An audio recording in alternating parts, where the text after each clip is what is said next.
Jesu Kristu uyinkosi. Ngiyabingelela bazalwane egameni lenkosi yethu Jesu. Inkosi ingikhombisile ngombono ibandla. BekungolweSibili mhla ka-19 December 2023. Inkosi yangikhombisa sindawonye silibandla, kepha sigeza. Elithi izwi likaNkulunkulu, gezani nihlanzeke. Laphaya ku-Isaya chapter 1 verse 16. Inkosi iveza ukuthi masibe ngabangcwele, masime phambi kwayo sihlanzekile.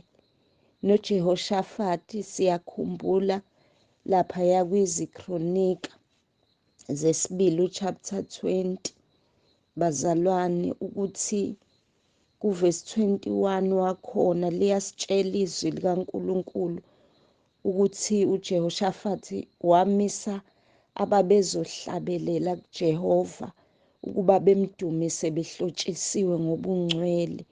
Kuye kwathi ngesikhathi siqeda ukugeza, oseqedile ukugeza ahambe eyongena endlini lapho bekunenceku kaNkulunkulu khona.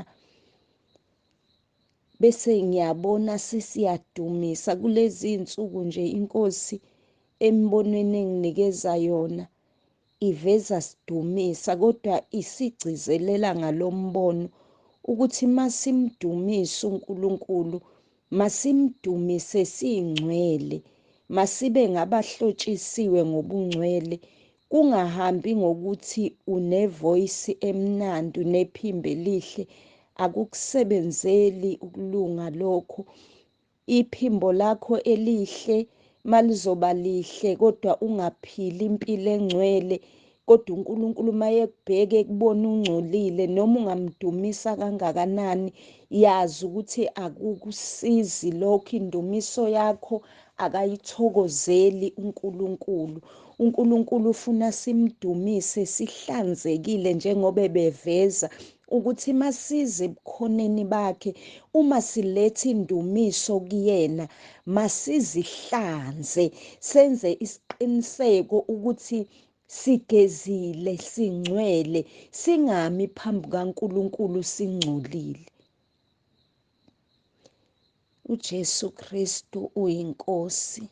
Ngiyacela ukuthi bangcwele siqaphele ngezikhathi zonke ukuthi mawuqamba nje uthi uyahlabelela kuNkulunkulu, ungcwele yini? Uqalile yini ngokuzihlanza? Ngoba ilokho inkosi ebigcizelela embonweni ukuthi masiqale sizihlolisise, singezi kuyo singcolile. Uletha indumiso kuNkulunkulu, qala uhlanzeke, yiba ngongcwele, ungadumisi uNkulunkulu ungcolile. Inkosi ithi asigeze bazalwane, sihlanzeke, andukuba siyidumise. Jesu Kristu inkosi. Amen.